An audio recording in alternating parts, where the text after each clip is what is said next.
All right. Am I on? There we go. I don't know why it does this.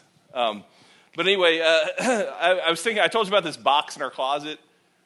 You know what the sad thing about that box is? I haven't opened it in years.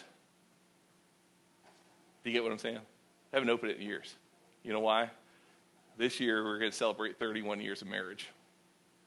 And we don't pursue what we have, right? Because we don't need to. By nature, we only pursue what we don't have. And that's what we're going to talk about today. That some of you are like, oh, I'm not feeling comfortable. But think about, there's a day when you did things that were so cool, so romantic. Now, I'm not big on the bone of romantic. I don't have a big romantic bone in me, to be honest with you. I think my wife knew that when we got married. I've got more of a comedy bone in me, but which is good because she's had to laugh at me a lot.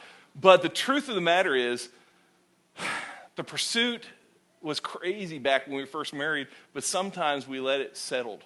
We let it go away. We let the passion die down. We let the pursuit of our marriages, our relationships sort of, and for those of you that like, hey, I'm not married, hey, this happens in our spiritual lives too with Jesus. We get saved and we're all on fire for God, and then we let it cool down a little bit. The longer we've been saved, in fact, you ever talk to a Christian who's been saved a long time, and most of the time they're like, calm down, young buck. Jesus isn't coming back right now, so don't get all too excited about it. Like, really? Really? We talked about this in our Sunday school class a little bit. Hey, you know what? When a blind guy gets his sight back that he's never had before, he gets pretty excited about it. And he tells everybody. And that's what Jesus did for us. But in our marriage situation here, sometimes we let it go, and that's the truth. And we let it slide. And we just stop pursuing each other. We stop doing the things that matter the most. We get so comfortable that we forget about those things. We take each other for granted. And that's what we're talking about. And let me ask you this question. Is there any area in life where you can be as lazy as you can be in your marriage relationship and expect it to improve? Can you do that with your physical body? Like, hey, I'm going to get the 6-pack, the 12-pack, or whatever pack you want this year of abs by eating a bunch of ho-hos and ding-dongs. Right? Not going to happen. I'm not going to go to the gym all my life and expect. No, when we're lazy, we don't improve, right? How about financially? Yeah, I'm going to go ahead and be lazy financially. I'm going to spend everything I got, not save anything. I'm going to be as foolish can be, and it's going to improve my finances, right? How many of you guys think like, hey, I'm going to go into work tomorrow. I'm going to kick my feet up on my desk. I'm going to bring my pillow in too, and I'm going to lean back, and I'm just going to start snoring because my boss is going to love that. How many of you guys think that's going to work? Why won't that work? Because if you don't pursue your job, you won't have one, right? If you didn't know that, that might be worth writing down, but that's the truth. But we usually don't work hard once we have a job either, is it true? Right? When we don't have a job, the first job we get, man, we work hard because we pursue what we don't have, but once we get it and we're in it for a little while, man, we start finding corners to cut and things we don't want to do, we complain. Now, we're in this 4-week series called The Vow, and we're looking at 4 different vows that I think will help equip us, and they will help us grow towards a good marriage, a godly marriage. And week 1, we gave this vow, and here's the vow, if you don't remember. I promise that God will be my 1, my first priority, and my spouse will be my 2. And if you don't understand that, then go back and watch last week's video. It's on our website. But that's vow number 1, priority. Your spouse isn't your first priority, God is. And then your spouse is your 2. This week, we're going to be talking about something different. And we're back in Genesis chapter number 24 as our launching point. We're going to be in the book of Genesis if you have your Bibles. But in Genesis chapter 2, verse 24, we read the full passage last time. But this is what the verse says. It says, God speaking here, this is why a man, and this verse always puzzles me a little bit, just be honest with you. Because you think about this, there are only 2 people on the whole planet at this time, Adam and Eve. They have no mom, no dad, right? But listen to what the verse says. This is why a man leaves his father and mother. Isn't that strange? But anyway, that's just a side note. Some strange things in the Bible. This is why a man leaves his father and mother. Even when they're fighting, they're not supposed to go back to mom and dad, okay? And is united. United. That's the important word we're going to talk about today. Is united to his wife, and they become one flesh. That word in the original Hebrew there is an interesting word because it means to cling to or adhere, to catch by pursuit. To catch by pursuit. That's what that word united means. They are united. To catch by pursuit, to pursue hard with affection and devotion. You know what Genesis 2:24 is saying here? That Adam and Eve, they pursued hard after each other. I don't know how we picture that in our Garden of Eden mindset, because I think most of the time we just see a bunch of apples and snakes running around and people that are naked and then covering themselves up, and we don't get the whole thing. But according to what this word would mean to the hearers in Hebrew, they understood that Adam, he pursued Eve hard. Eve, she pursued Adam hard, and what happened? They became one flesh. And that's the goal, isn't it? They didn't have to worry about divorce attorneys. They didn't have to worry about conflicts. They didn't have to worry about that because they focused on this vow of pursuit that we're going to look into today. And pursuit's a big deal. And one of my favorite stories probably in the Bible as far as pursuit goes, if you have your Bibles, this is our main passage. We're going to be in Genesis chapter 29. Genesis chapter 29, we're in the life of this guy named Jacob. And Jacob, let me just catch you up real quick. Jacob is a twin. And I don't know if anybody in here is a twin or not, but twin, I always wanted to have a twin, but I thought there was I was more than enough for anybody, so that's probably why God only wanted one of me. But Jacob had this twin, and Jacob, when they came out of their mom, Jacob was the second one. But the strange thing about Jacob is he reached out and grabbed hold of his brother's ankle right out of the womb. And so he was named Jacob, which means deceiver, supplanter. He was the trickster, and that he lived up to. By the way, just a side note, because this has nothing to do with parenting skills here, but let me give you all the parenting skill I can help you with here in this passage. Hey, be careful what you say to your kids, because you can be a prophet to who they'll be in the future. Jacob lived up to the name of liar, deceiver, trickster. He did that. Mom and dad named him right. They helped push him on to his goal, and he became that. Now, the good thing is down the road, he becomes a different person. But Jacob had tricked his way all through his younger life. He tricks his way, and now his dad's on his deathbed, and he tricks his older brother, who was the firstborn, tricks his older brother into his birthright. Now he tricks his dad into giving him the one blessing, the blessing that would mean so much to him. And so now he's on the run, and as he leaves his house to go on the run, because his brother vowed that he'd kill him as soon as dad's funeral was over, what happens is his mom looks at him and says, "Son, go to my family. They will protect you. You'll be safe there. And by the way, on your way, don't marry any of those heathen women. Don't marry those Canaanite women. Marry someone from my family," which sounds really weird to us, but that's how they did it back then. It wasn't as weird back then. So there's some strange things in this passage. I always want to make sure we understand there are strange things in the Bible that aren't normal for us. It's okay that they're strange. We don't practice them today, but that's how it worked. So we pick up the story in Genesis chapter 29, verse 16. He's looking for a home, and he's looking for a woman. Okay? It says now Laban. Laban, by the way, is his mom's brother that makes him the uncle. Uncle Laban. Now, Laban had two daughters. The name of the older was Leah, and the name of the younger was Rachel. Good names, right? Verse 17 says a description about them. I didn't write it, so don't boo me when it happens, but this is what it says. Leah had weak eyes. Now, it doesn't mean she had to wear glasses and she couldn't see very well. It means she was ugly. I'm just saying it. She was ugly. That was their polite way. That's a biblical interpretation of she wasn't good to look at. Okay? I hope she had some other skills that were good, but because she was not pretty. And how do I know that? Because they contrast it with the other one. But Rachel, she was the homecoming queen. She did everything. Every guy thought Rachel was the best looking because she had a lovely figure. Isn't that weird? The Bible says that too. Can you imagine there was a man of God writing that? Rachel had a lovely figure. We would take that guy out and arrest him right now. I'm just saying. But Rachel had a lovely figure and was beautiful. And that's what you need to know. Because this really, I think, is what Jacob had in his mind as he sees these two.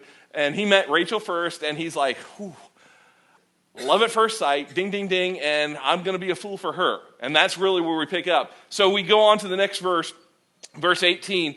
It says, Jacob was in love. Jacob's in love. Isn't it crazy what we do for love? I mean, there are some goofy guys that do goofy things for love, and Jacob's going to be one of those goofy guys. Jacob was in love. He was in love with Rachel. And he said, this is what he said, and he's talking to Laban, his uncle. He said, I'll work for you 7 years in return for your younger daughter, Rachel. Wow, that's a great thing. That's the crazy thing. Now you say, well, what's so crazy about that? No. He's working in order to redeem this woman that he's only met just briefly. And they're cousins. That's weird too, isn't it? But let's not talk about that, because that really gets me creeped out. I'll work for you for 7 years. 7 years. And I had one guy tell me one time, he goes, not a big deal. I've been working all my life for my wife. I don't know about that one. I think they need some help. But the truth is, he's working before she became his wife. Why? Because you pursue what you don't have. Do you get the principle there? This is pursuit. And so we get this whole story here. We'll skip down to the next verse, verse number 20. I'm going to skip a few verses just to make things go quicker. So Jacob served 7 years to get Rachel. And I think this is one of the great love verses in the Bible. Because it says, but they seemed like only a few days to him because of his love for her. Wow, that should be whoever wrote this. Moses, when he wrote this, he was thinking of Hallmark all the way down. I'm telling you, isn't this good? I mean, now the guys are like, yeah, whatever. But all the ladies are like, oh, I wish somebody would say that about me. Because they seem like only a few days. 7 years went by so fast. And that's where he loved her so much. And so what happens is, he comes time and he says, okay, uncle, I've done my time. I want my wife. I want to be husband and wife physically. And that's where we're going to leave it there. And so he arranges this whole wedding. Doesn't say a word. The uncle's like, okay. He invites everybody around. They have this wedding. And at the end of this wedding ceremony, what happens is the bride, who's in her bridal gown, which they covered the face and head. There was a veil that came over, didn't see her. They would take them over to the tent and let them have their honeymoon night. Okay, that's about as far as I'm going that. So we pick up in verse number 25. When morning came, this is the ominous part. There was Leah. Do you know? I love the way they wrote that. When morning came, there's got to be an exclamation point, so you got to raise your voice a little bit. When morning came, there's Leah. Like, just scared to death, like a horror story. You woke up, oh, man. And so what did he do? He didn't say a word. I love that. He didn't say a word to her. Now, he slept with her. He gets up and runs out. And so Jacob said to Laban, what is this you've done to me? Are you kidding me? What is this you've done to me? I served you for Rachel, didn't I? Why have you deceived me? The great deceiver has been deceived. And that's where he finds himself. And so Laban gives him the next verse that I skipped. Laban gives him this whole hey, the deal is that the oldest has to be married first, so I want you to do this. And we pick up in verse 27. This is what he wants to do. Finish this daughter's bridal week. So a wedding ceremony lasted a full week in their day and time. So this is day one. Go through the next 6 days with her, and then I will give you her sister also. Okay, and I know weird because it's just weird. And the price you're going to have to pay is in return for another 7 years' work. Now, that's amazing to me when I thought about it. You say, well, that's what he worked the first time. Yeah, that's not the amazing point.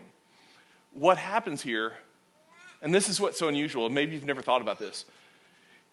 He had worked 7 years, got Leah, which he didn't want. And then at the end of that week, Dad says, you know what? Here, let's have another bridal party. Let's have another wedding ceremony. You can have her sister too, Rachel, the one you want. And you're going to have to work for her after that.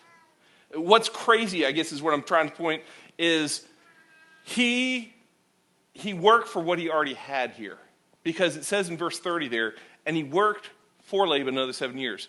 He broke the rule of pursuit because he worked for something that he already had. And yet, this is what the principle we need to get into our lives are. See, for Jacob wasn't just about the dating process. Jacob just wasn't about having a title next to his name, Mr. or Mrs. That's not what he was about. Jacob just didn't want to go through life going, hey, I got the girl of my dreams. I can sit back and coast now. See, with Jacob, what we learned is he loved Rachel so much that he pursued her. He hard pursued her, just like we find in Genesis chapter 2 and verse 24. He already had her, and yet he served another 7 years without blinking an eye. He goes on, and that's how great his love. And that's what we want to point out. Because most of the time, we already know the principle, you pursue what you don't have. But in Jacob's case, he brought the idea of pursuit past that. And what he did was he took and he made us understand that pursuit has more to do with what we're supposed to do. And that's the idea here. See, Jacob wasn't going to ever go, hey, the grass is greener over there where that girl's house is. He wasn't going to look around and go, hey, you know what? I don't know why this woman that I have now is not doing what I want. He never complained about her and all those things. Do you think they had problems? Absolutely. But Jacob understood what he loved was more important, and so he pursued that. And that's what we have to understand. That pursuit is so important. See, what Jacob basically was saying here is, I pursue my number two. And that's what I'm trying to do today. I want to pursue. Now, for all you that aren't married here today, I want to give you this piece of advice real quick before we get into a couple other things. But I want to say this. If you're dating someone, if you're hooked up with someone who doesn't care for you the way you think they should, if they take you for granted, you listening? It's time for you to reevaluate your relationship. It really is. Because you are worth pursuing. That's the truth. If your boyfriend, if your fiance, before you get married, if they're not pursuing you, if they've already turned it off, then you need to look at them and say, hey, you know what? I'm worth pursuing. In fact, you know what? If you're here today, I don't care if you're married or not. If you're here with your spouse, your girlfriend, your boyfriend, your fiance, I want you to look at them right now and go, look at them. Don't look at me. Look at them. And say, I'm worth pursuing. Say it. Say it with some confidence. I'm worth pursuing. Tell me, come on. I'm looking right at my wife. She needs to tell me. Yes, you are. Okay? Now, some of you are laughing. I don't know if that's going to help, but you need to seriously tell people, hey, I'm worth pursuing, and if they're not worth, hey, kick them to the curb before you get married. Now, if you're married, don't do that. Let me help you with this, though, because I want to help add value, and I want to be practical today. So today we're going to talk about 3 principles about closing the gap between our intentions and our actions, okay? And here's what I mean. Nobody got married and said, I hope I have a lousy marriage. That's true, isn't it? Nobody said, oh my goodness, I hope I marry the most annoying wife or the most annoying husband. I hope he's the rudest. I hope she's the smelliest. I don't know. I hope nobody did that, because I don't think anybody would. Because when you said I do, you thought this is going to be it. I don't think anybody stood in the altar and said, I give it 3 years and we're going to be done. Now, maybe your friends did, but you probably didn't. And yet, we still get into that trap of not pursuing. And so I want to help you with this pursuit. There are 3 things you need to do to continue to pursue. And for you guys that aren't married yet, these are 3 things you'll need to do in the future. So, number 1, real practical here. When you think something good, and I hope you hear me, all you men should be listening especially. When you think something good, if you leave that word good out, don't say it was from the preacher, okay? When you think something good, say it. You know what I found? We often say the things that aren't good. We don't have a problem saying things that are mean, nasty, we think are funny, we think are ridiculous. But you know what? When you think something good, say it. And that's one of the problems we have today. Part of the vow to pursue is saying good things. In fact, in the Bible, in the book of Hebrews, and I know it's not necessarily talking specifically about marriages, it's actually talking about people in Christian circles who have lost their faith or their faith is wavering. The author of Hebrews, in Hebrews chapter 3, verse 13, he says this to Christians. He says, but encourage one another daily. How often? Daily. Encourage one another daily, as long as it's called today, so that none of you may be hardened by sin's deceitfulness. You know what the problem is in our marriages? We don't encourage one another daily. We get up and say, hey, you didn't clean good enough today. Where's my breakfast? It's not cooked the way I want. Oh, and you didn't take the trash out. And how comes the lawn's getting long? And we complain at each other. And we don't say good things. And you know what we need to do? We need to encourage one another daily. Hey, you want your marriage not to get hardened by sin's deceitfulness? Because that's what happens to a lot of marriages that fall apart. They get hard. They talk to each other hardly, right? You know what I'm talking about? They get mad at each other easily. They get to where they don't share anything. And you know what that is? That's sin's deceitfulness. Sin's deceitfulness is working its way in there. And you know what? We're not encouraging one another daily. That's the tough thing. And so if you want to keep the deceitfulness of sin out of your marriage, You know what? You need to learn to encourage one another daily. You need to live by, hey, thank you. Thank you. You are amazing because, and don't make up things either, by the way. Don't lie. You know what you need to do? This is something I have a hard time sometimes doing, and I forget it all the time because hey, this sermon's more for me than it is for you. I'm telling you that. But I have to look at my wife every once in a while and go, hey, you know what? You're gorgeous. You're beautiful. Because she is. And she's not to you, but she is to me. And you need to do that for your wives. You husbands need to do that. You need to say, hey, you know what? I would marry you all over again. Right now. I would. I would marry my wife all over again. She's the greatest thing I got for me. She is. Now, when I talk about this, saying it, let me help you out with a couple things. So all you ladies can turn off your ears for a second because I'm going to talk to the guys for a second. Guys, let me tell you what needs to happen here. Guys, pursue her with words of affection. Okay? Pursue her with words of affection. This is important because this is biblical. I'll tell you where it comes from in just a minute. But when I say affection, okay, I mean non-sexual affection, okay? Don't pursue her for what you think you're going to get out of her later, okay? Pursue her with words of affection. Those are non-sexual words. So when you think something good, say it, set it free, bless your wife, bless your girlfriend, but not in a weird way where you're thinking you're going to get some action later. And I don't want to be crude, but that's the truth. Sometimes guys don't get that in their mind. Your wives don't want that language. They want the language of affection. That's why, and I told you I'd tell you the why, Ephesians chapter 5 tells us husbands love your wives over and over again. And it doesn't say husbands lust after your wives and let her know it. Husbands love your wives. Affection. Give her words of affection. You know, I love you. If you really do, tell her words of affection. Now, guys, you can turn your ears off for a second. Ladies, pursue him, not with words of affection because they will go on deaf ears, but with words of affirmation, okay? Ladies, don't use affectionate words with him. They won't mean anything. Some of you ladies don't get it because you keep telling your husband, I love you, and what you're wanting is him to say it back, and he won't, but you think, I'm giving you all my love. They don't want it. To be honest with you, they don't need it because that's not what they're designed for. If you didn't read with us last week in Ephesians chapter 5, verse number 33, it says that at the end there, however, each one of you also, speaking to men, must love his wife. We already talked about that. That's words of affection, as he loves himself. And the wife, totally different here. He's giving you something different. The wife must respect her husband. Those are words of affirmation. They are. Because he's going to become what you see in him. Ladies, when you look at your husband down the road and you go, what a lazy slob. What a no good. You know what? You made him into that. Speak words of affirmation. Now, once again, don't lie to him, but speak words of affirmation to him. You know what? I'll help you out with something shorter. No booze. No booze. Hey, you know what? I coached a lot of sports and I played a lot of sports over the time. I have never been on one team that was ever motivated to win because the crowd was booing them. And at your house, when you get up and you nag or you boo your husband all the time, you tell him he's not good enough, he's not like your dad, he's not like this guy, that guy, he could do a better job being a spiritual leader, he could do whatever. You know what you're saying?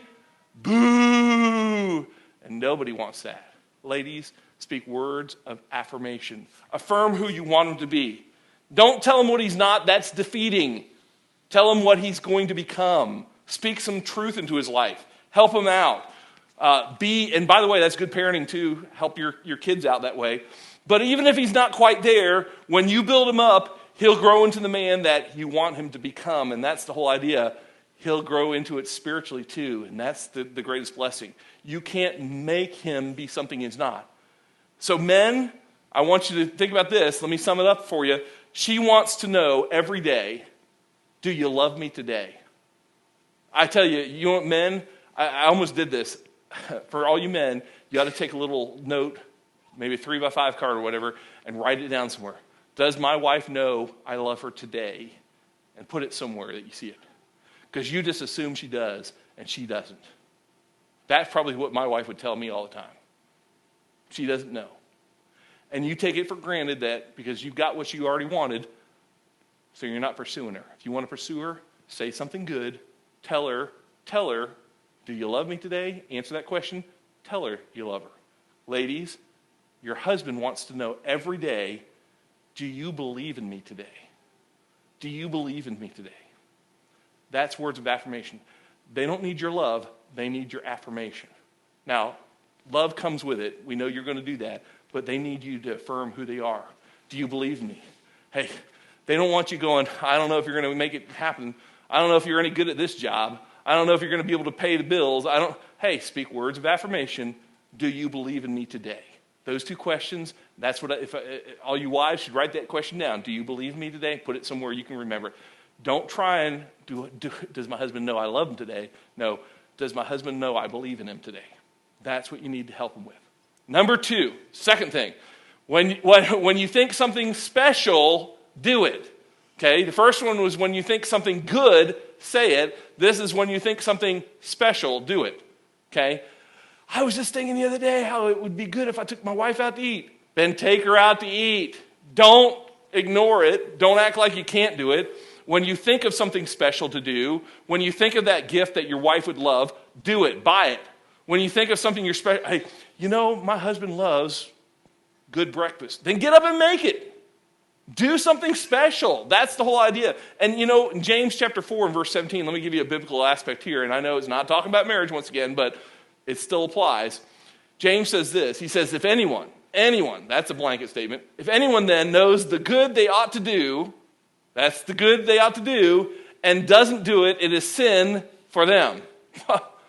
You mean all the good things I should do for my spouse might be sin if I don't do them? Absolutely. That's what we're trying to say here. Anytime you know that something is good in your marriage, anytime you know that you should do it to be a blessing, then do it. Anytime you come up with something that's a good idea, then do it. Don't hesitate. Do something your spouse loves. Do you want to draw that pursuit back in? When you think something good, say it. When you think of something good, do it. Number 3, when you want something different, be it. This is the hardest one out of the 3 of them. When you want something different, be it. I have counseled so many marriages that were on the brink of disaster, and some of them went the wrong way. And you know what? They always talk about this reality that they wish they had. And you know what I say? Then just do it. Do you think of something different? When you want something different, be it. Don't keep doing the same thing over and over again. Well, we always fight. Well, then don't. I know it's so simple, but don't. You have to be it. You have to actually open your mind up and say, you know what? I'm going to be different. If you want something different in life, if you want a better marriage, hello, everybody listening? If you want a better marriage, then go out and be it.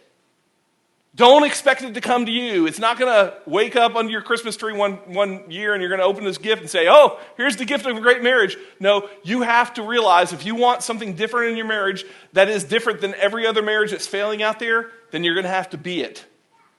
What does that mean? You might have to show up to church. You might have to read your Bible. You might have to do some things that God wants you to do. You might have to serve your spouse. Those things are going to be tough. But you have to do those things. See, a lot of times we say, if only my wife would, if only she would, we leave those hanging out there. No if onlys here. If you want something different, be it. Don't expect your spouse to, you be it. Don't complain about your spouse, you be the difference in your marriage. You be the one that's different. Well, I wish my husband would open up. Well, maybe you should be the one opening up. You be the different one.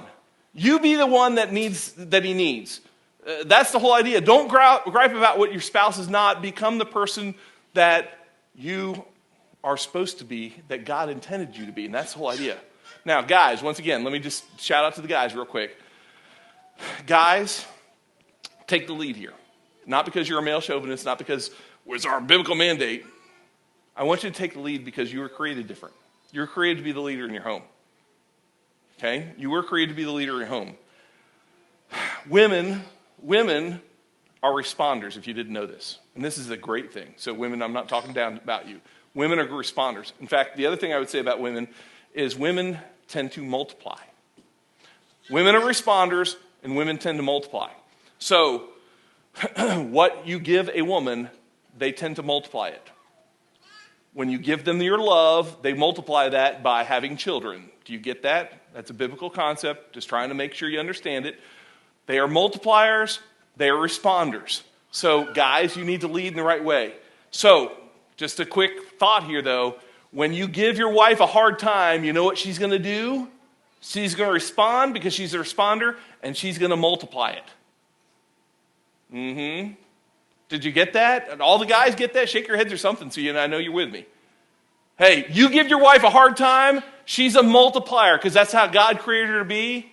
If you don't believe me, go to the book of Proverbs in chapter 31 and you look at the virtuous woman and she multiplies everything there. That's what God made women to do. God made women as multipliers. But when you give a woman a hard time, you know what you just did? Often you've heard it said, hell has no fury, right? That's the beginning of it, right? Like a woman scorned. That's the whole quote. But the truth is, what you give her, she's going to multiply back. So when you give her something bad, expect it back, guys.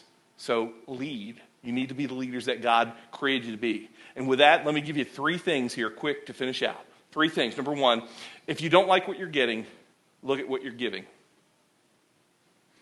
Did you get that one? If you don't like what you're getting, I didn't say complain. I didn't say, hey, dump it and go on. If you don't like what you're getting in your relationship, if you don't like what you're getting in your marriage, if you don't like what you're getting in your spouse, then look at what you're giving. Because it's the truth. We reciprocate on each other. We do.